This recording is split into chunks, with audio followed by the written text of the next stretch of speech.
Welcome to another edition of Talk with Confidence. This is where we have inspirational conversations with inspirational people. Today I've got a very special guest. He's a friend of mine. He's a radio personality, TV personality. He's also a marketer. Without any further ado, let me introduce Mr. Sia Leita. Welcome. Good morning, bro. How are you, man? Are you well? Hey, man. Yeah. Good. How does it feel to be on the other side? I know. You're usually this side. I know. We were saying that just before this. Yeah, man. It's slightly on the weird side to ask questions, and me and you do this every Wednesday. Every Wednesday, exactly. And yeah, good to be on your show. Thank you, man. Thank you for showing up. Just a bit of background. Sia and I, he started his show on the 1st of October, 2014. I think so. Yeah, if my dates are correct. Then you the one who's good with dates in this relationship. Yeah. Yeah, man. And I started on your show with the Confidence Booster. Yeah. Same day. Yeah. And I actually gave you that name. You did. I did, yeah. Credits. Thanks. Yeah. On record. We've got it on record Yes. now. Sia Leita came up with the name Confidence, which was genius, by the way. Of course. It made that's what I sense. do. I'm It a makes genius. Awesome, man. So you're into radio. Yeah. You're in TV. Yeah. You're also a marketer. Yeah. I want to start with radio. Yeah. You get to speak to about 100, I think it's over 100,000 Over people. 100,000. Over 100,000. Each and every morning, 100,000 people get to hear your voice. How does that feel? Yeah, man, it's, when it's something you've always wanted and it's actually happening, it's an amazing feeling. You can't compare it to anything. Yeah. Obviously, once you start talking to 100,000 people, you want to talk to 500,000. Exactly. You want to talk to 1 million. Yeah. You want to talk to 5 million. You want to talk to 7 million people. Yeah. So I think that's ideally what I would want to do is to grow, and it's something I love. I do it passionately. I do it without even thinking. Yeah. I wake up at 4:30 every morning To do it. Yes. and it's worth it. It's too worth it. Yeah. And that thing, you've touched on something I really love about, and it's, for me, it speaks commitment. Yeah. Waking up at 4:30 every morning. Yeah. I actually said, I shared one of the days that, anything that you pick in life, there is a price to pay. True. It's like when you go into a shop, Yeah. you can have anything you want, Yeah. but whatever you pick, there's a price attached to it. True. And to be able to do your show, one of the prices you have to pay is 4:30 every morning. You have to be up each and not every single. easy. It's not easy, but you willing. It's a price you're willing to pay because you're passionate about the thing. And your journey into radio. I mean, you obviously didn't wake up one day and then you've got your own show, Sia Leita in the morning. What was the journey leading up to that? Let me tell you a weird story. I remember I had finished matric, and I was at university, and I was studying commercial law. Commercial law. Something I actually, I know.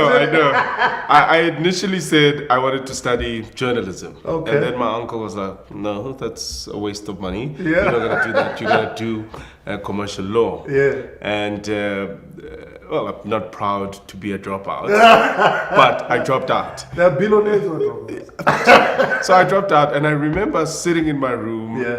every other day in front of my mirror, running shows. Wow. Like I would have different personalities for every different show on my radio station in my head. That was in your head. And I had papers and all of that. Wow, It was weird. I was 19 at the time and I was doing this. And funny enough, I was living in Midrand, and Bob Mabena used to live in Midrand as well. So, and if you track back to when I was 19, there were still payphones. So I bumped into him at a payphone. Wow. And I was like, "Yo, Bob, and it was during the time when I was in high school. He used to do a morning radio show. I used to wake up listening to Bob, and now I was bumping into him. I was telling him, "Yo, Bob, I love radio. I want to get into radio." And obviously, every now and then, when you bump into these superstars, they give you, the stock standard answer: follow your dreams. One day, one day you will get there. So he gave me that answer, and then I was like, okay, cool. Maybe one day, really, I will get there. Yeah. And I just pursued it. I remember my first radio gig was actually on a station called, I think it was Radio Midrand at the time. And I walked in on a Wednesday. Yeah. I asked who the programs manager was. I introduced myself. And he said, bring a demo. I didn't even know what that was. I didn't know where to go and record that demo. But I think during the conversation me and him was having, he picked up something. Yeah. Because he ended up saying, okay, can you start on Saturday? Wow, I was like, okay, what do you mean? He's like, I've got an opening for a show. You'll do a morning drive on Saturday and Sunday. So I used to do a show called The Morning After. The Morning After, wow. Each and every Saturday and Sunday. So, and then from then onwards, I ended up on Alex FM. I did a Saturday afternoon show. Yeah. Before I knew it, I did a hip-hop show. So just on that, you've mentioned to me in conversation that there's a plaque on your wall. There's a plaque. So let me fast forward now. I've met up with Bob Apena when I was 19. Radio hero, so fast forward, I'm at the MTN Radio Awards for a show that I am nominated in. Yeah. And it was nominated for Best Weekend Show. So Bob Mabena, it's just a little banquet thingamabob. All the radio stars are there, and all the people in media, whatever. I remember I was sitting in a dingy corner, table. I think it was like the table, like all the table with the less famous people. And I was sitting in that table, and I knew when my award was coming in. So I walked out for a little bit, just to grab something to get the blood going. So I came in, and I came in just in time as they were announcing my category. And I kid you not, they said, the winner, the mixtape. That's the show I used to do. Dude, I ran, but I ran in the direction where Bob Mabena was in the section. I stopped. I was like, and then I ran up on stage. And the thing is, at those awards, they don't give, you're not allowed to give a speech because they know radio guys will take the whole day. So I just took the thing and I jumped up and down. And it was an amazing feeling to actually to win. And that show was so great. Not only did it win, it was nominated almost 3 times at the SA Hip Hop Awards. And I guess it allowed me to be me. And it was that show that eventually got the attention of the then programs manager, station manager, who's also a radio legend, RIP to him, Sekgane Mokgotsi, who said, you know what, this guy's wasted doing this hip-hop show. Let's rope him in. Let's give him a morning show. And I've been doing that show ever since. That's a beautiful, man. That's a beautiful journey. I mean, for me, when listening to that, I think of process. Yeah. Because, like you said, you didn't just wake up and suddenly you've got your own show. Yeah. Starting from 19 years old in the mirror, writing your own scripts, and then you have your show. It's fictional. Different shows. Different shows at different names. There are different names at different personalities. Like I did a 12 to 3. I did a 3. It was crazy. And that's beautiful because that speaks to vision. Like you have to see it here before you can see it here. Sure. Seeing it in the intangible, and then you're seeing it in real life. And I mean, getting to speak to so many people on all the different platforms you're on, it comes with responsibilities. And what do you think radio should achieve? I mean, every day people listen to you. What do you want the takeout from what you're saying to be? How do you want them to feel? Well, what changes do you want to implement? Well, I mean, for me, doing a morning show, I And also, I think it comes with my personality. I'm a happy, go-free guy. Yeah, man. And I want people to wake up happy because I think how you start your day is how you finish your day. Yeah, and it sets the tone. Yeah, it sets the tone to your day. So I am there to set the tone for the people who are listening. First of all, I want to entertain. Secondly, I want to inform. And I think it's important that I educate as well. Yeah. And I think I broadcast for a community which is probably synonymous to a lot of other black communities where we allow things to be the norm. Yeah. So I challenge quite a lot of issues.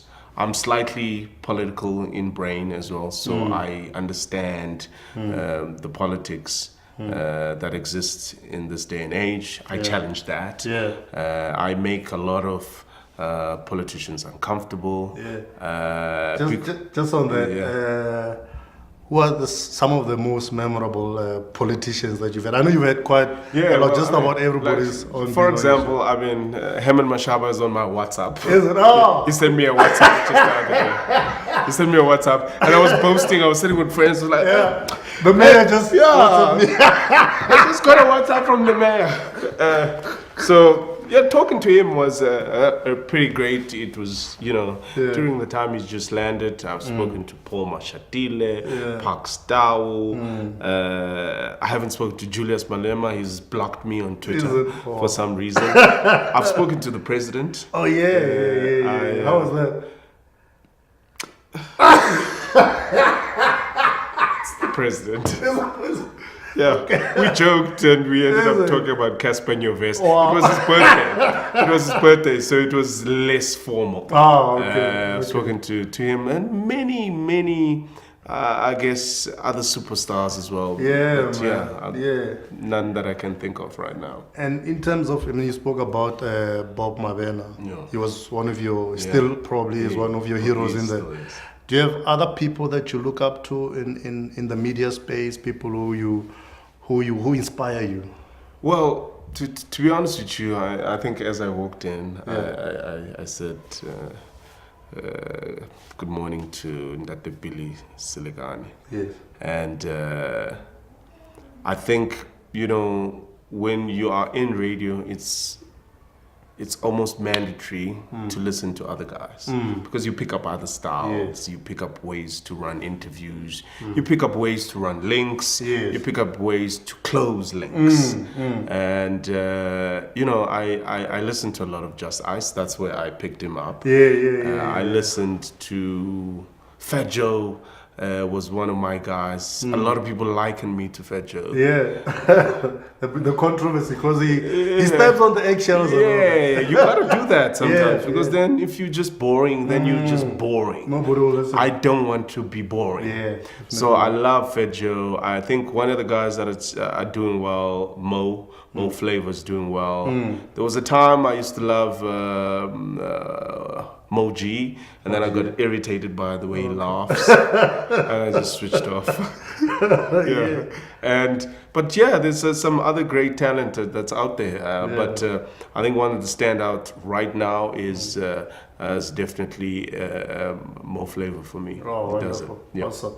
And I mean, you have a natural talent for speaking. You're very articulate, but when you're a radio presenter, there are technical things that you have to know. Did you have to go to school?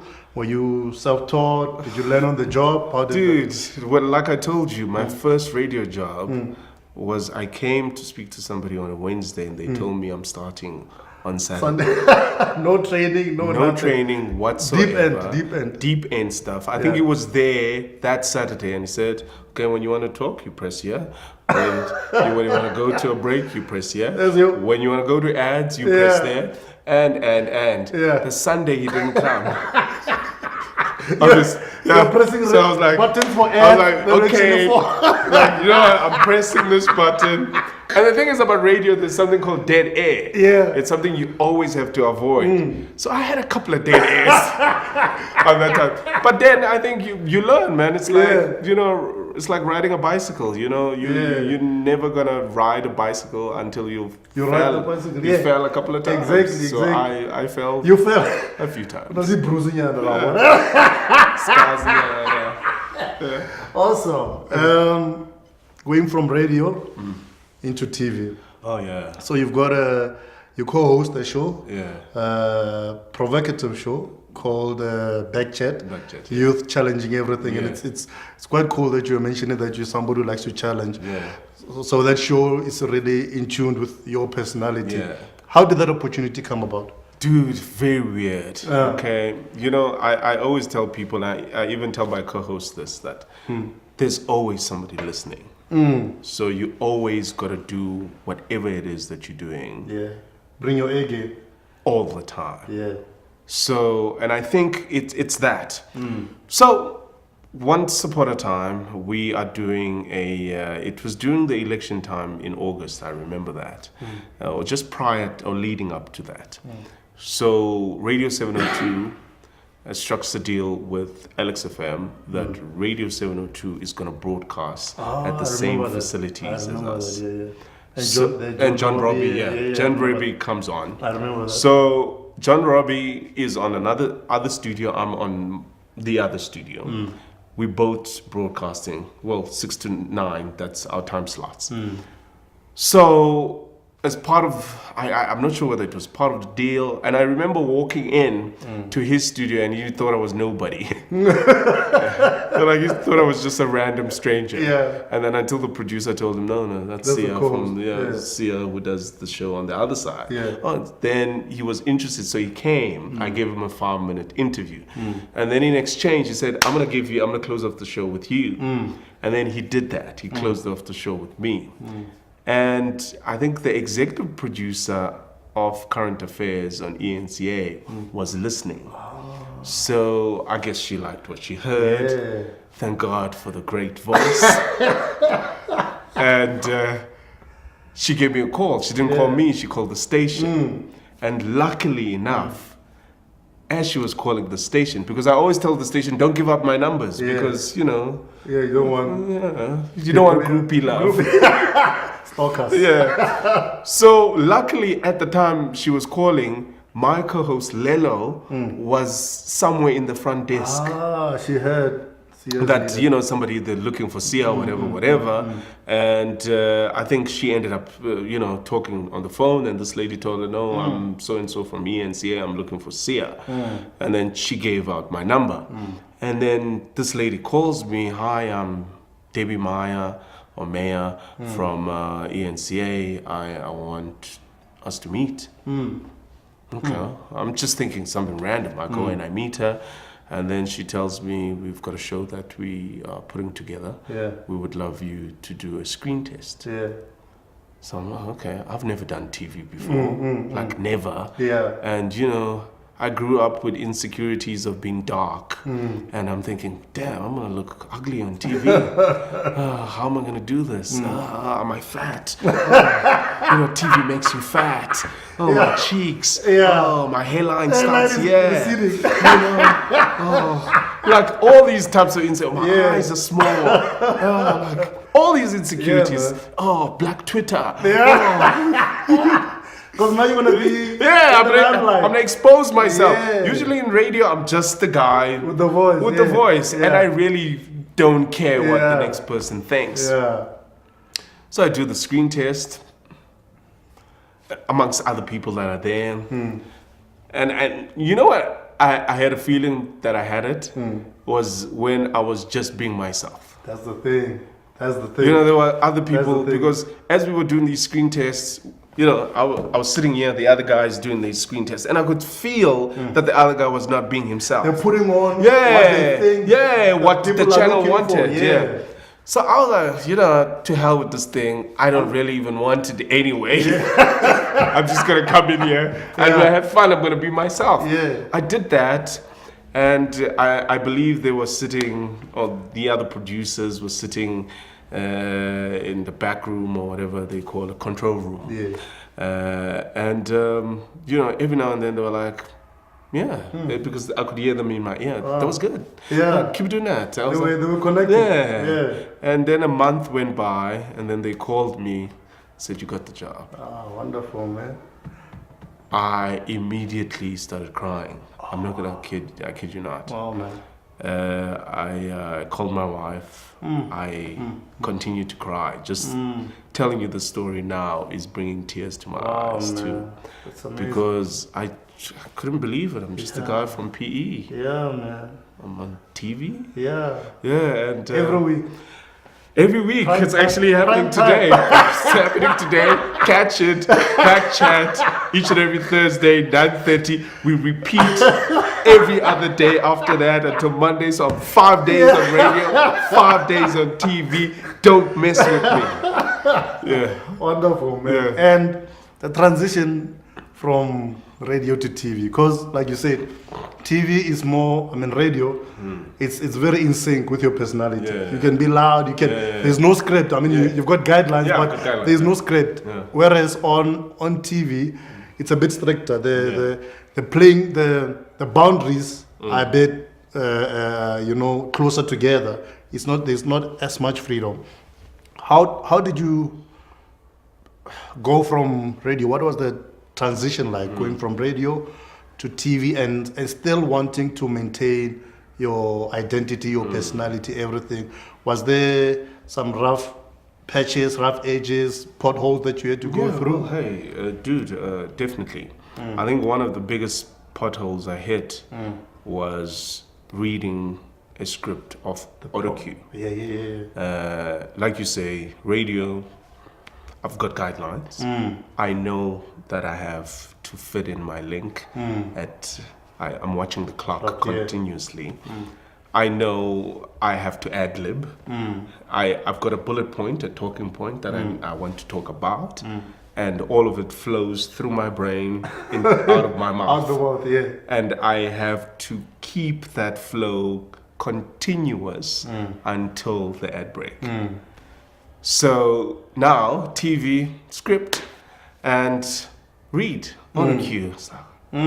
What? Limited. Yeah, and it then forced me to say, okay, Sia, you understand that this is a challenge. Work on the challenge. And some of the things that I'm fortunate to have is that my wife is a newsreader.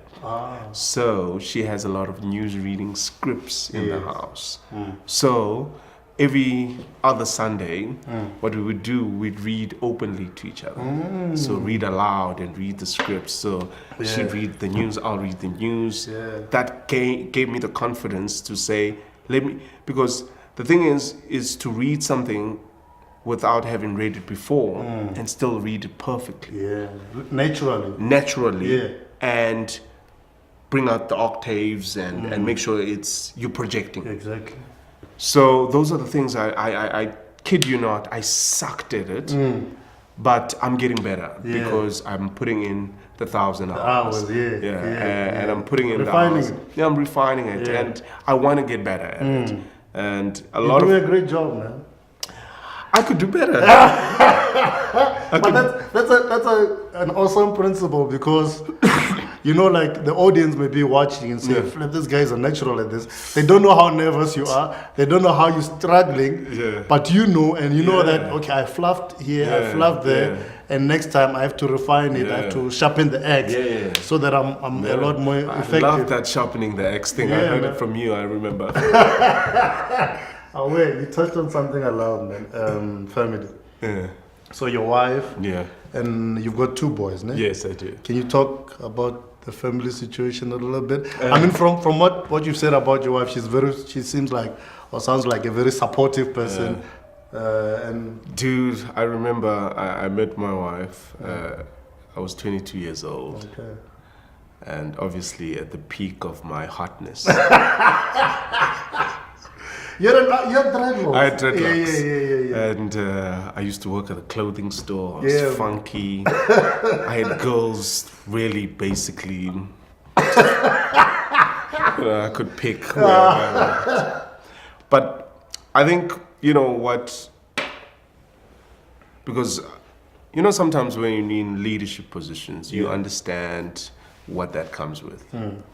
And I was fortunate enough to pick it up at a young age because I was 22 years old. I was the manager of a store, very busy store, Levi's store to be exact. And I saw what the perks of leadership came with, and it was important for me to just take a step back and tell myself, relax, calm down, don't be numbed or blinded by the euphoria that comes with your position. Yeah. So with that, I needed some stability in my life because there was weekends. You know, when I was telling a friend of mine that I was buying a T-shirt every day because I was sleeping somewhere else every day. It was party, this, that. So I knew this life would lead me into no man's land. Yeah. I had to make a decision, and I did that. And funny enough, my wife, I met her at the store. She came in. She was beautiful. Yeah, man. I was like, yeah. Telling everybody, And dude, I kid you not, in about 3 months we started living together. Wow. And ever since we've been together. Awesome, man. So And how old are the kids? the kids, we've got 2 amazing kids. My firstborn is 9 years old. My secondborn is 6 years old. Wow. Highly entertaining guys. Yeah, man. Where do they get it from? Headaches to be around. Amazingly smart. Yeah. Very artistic as well. And I'm blessed, man. And fatherhood, how has it changed you, molded you, developed you? Well, I was telling somebody just this past weekend that I was invited in about probably 4 or 5 gigs. I didn't attend not even a single one because I think growing up, is a beautiful thing. Yeah. And also you start prioritizing. So for me now, my number one priority is to make sure that I've built a great foundation. Yeah. For my kids, and just make sure that they never have to work for anybody. I want them to build successful businesses. I want them to be the superstars of their lives. And I see that happening with my 9-year-old. Yeah. I don't think my 9-year-old is gonna ever need a job. No, like really, he's artistic. He can Creative, yeah. he can work with his hands and he can make his hands pay him and connect it to his brain. Yeah, hopefully. beautiful, man. And my wife is beautiful. Yeah, she's beautiful. She's gorgeous. Speaking of childhoods, Yeah. you're giving your kids a great childhood. Did you have a great childhood? Hey, dude, that's it's a touchy one for me because a lot of people don't know that at my age, I've never met my father. I talked to him on the phone. I remember just 2 weeks ago, I was sick. There was a week that I couldn't come down. I had a chesty cough. He called me and gave me medical advice. But I've never met the dude. I've never been in the same room with him. And my mom, not the greatest of relationships, and I think a lot of that stems from whatever seed my father would have planted in her life. And I've always lived with my aunts. My aunts have taken the role of being my mother, and I love them all to bits. So I had a great family, with my aunts, my cousins were always my brother. I have a younger brother, from a different father with my mother. I can't fault my upbringing. It's led you to the success you have today. My mother contributed. She made sure I went to a good school and etc. But there was that disconnect from what you see on TV as the great mother and son relationship. But it's probably something before I kick the bucket or she does, we'd have to mend and make sure that There's peace. Peace is a strong word. It's like we are in Rwanda. But just that I hear what you mean. relationship, Yeah, yes.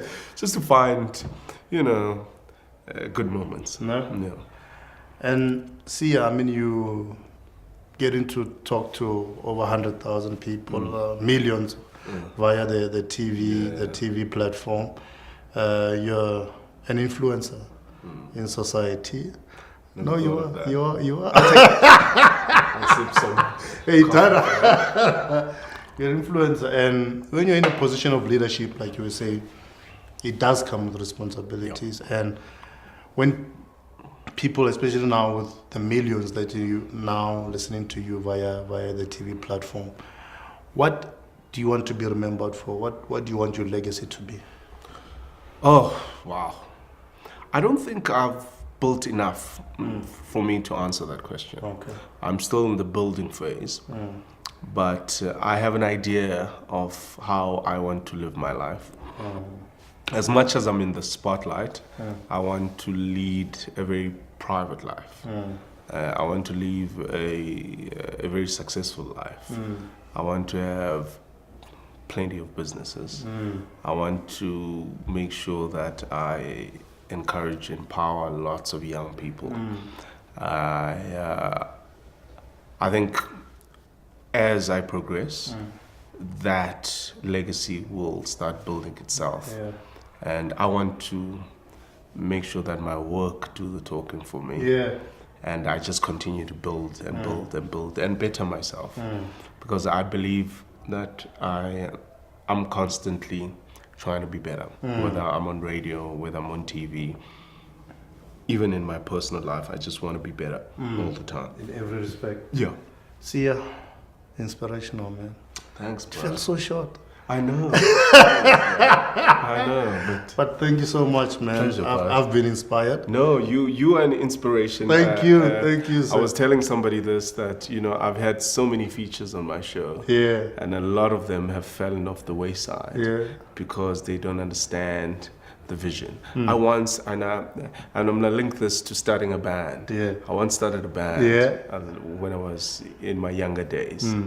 And the lead singer who starts the band with just the people in the background who just play drums and instruments and stuff like that are not as invested, those people are not as invested in the vision as the guy who starts the band. And sometimes it's important to start a band with people with the same vision. Yeah, man. And what I've seen in you is that you have a vision to progress. Yeah, man. And that is something to inspire me, because when I'm saying I've had so many people just fall off the wayside, I think, this is Alex FM, it's not going to take me anywhere.